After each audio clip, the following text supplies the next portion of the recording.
Hello guys, dahil marami kaming carton dito, kaya naisipan kong gumawa ng papel na uling. Ayan, tig-try ko. Binabad ko muna siya ng 3 araw. Actually, yung 3 araw hindi pa masyadong soft, pero ginawa ko na yun. At saka remember po, please, always po magpalit ng water. Kasi pag, yung sa akin kasi medyo bumaho yung water. Kaya ang ginawa ko, yung pangalawang araw, pinalitan ko siya ng water. Dapat po, everyday po, pinapalitan. Ayan, yung medyo soft na siya, pinigaan ko siya, tapos, yan, ninagay ko sa, bali yung plastic na yan, yung sa gravy ng chicken. And then, binutasan ko yung sa puwetan niya, binutasan ko. And then, pinoform ko siya dyan. Pinupukpok para mag-stick together yung, yung papel. And then, mag-form siya, para magka-shape siya ng circle. Dahil yung, yung plastic is circle. And then, pinipress ko pa para sure na compress po silang lahat. Ayan, na-shape na po siya. Pero hindi masyado. Kaya kailangan pang hilot-hilutin. Ayan. Tararan. Okay. Ganyan po ang ginawa ko. At yan. After ko pong na-form, binilad ko po siya sa and make sure po tuyong-tuyo po pati sa loob niya. Ayan. Dahil sa curious nga ako, tinry ko na siya. Yun. Nagluto kami dyan sa ginamit namin yung pugon. Ayan.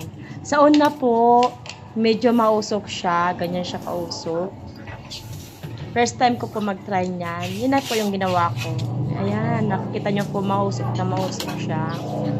And then, maya-maya, naalis naman yung usok. Eto na siya. Umapoy na siya. Okay. Ang galing. Para talaga siyang uling. Pero yung uling na may apoy. Kasi di ba pag uling, yung uling lang, lang siya bagal lang, di ba? Sa kanya, may konting apoy, may apoy talaga siya. Tsaka mainit naman po. Nakapag-cook po ako dyan ng rice. And then, nakapagluto din ako ng gulay. And then, nainit ko yung tirang ulam namin.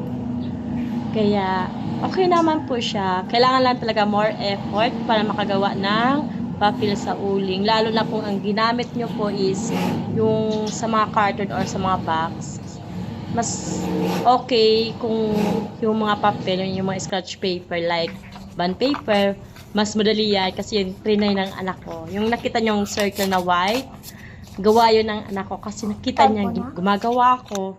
Gumaya din siya. Kaya ang galing. Pwede naman po, kung matyaga po kayo and gusto nyo mag-effort din, pwede nyo rin po itong itry. Para makasave din kayo or makagawa kayo ng uling, lalo na po kung marami kayong boxes, papers, or any kinds of papers na pwedeng gawing uling. Bye! Okay, bye! Na-share ko lang yung ginawa ko. Kung gusto nyo gayahin, good luck! Sana mapasensya kayo and then matyaga kayo sa ginagawa nyo. Kung gusto nyo makagawa ng uling, bye!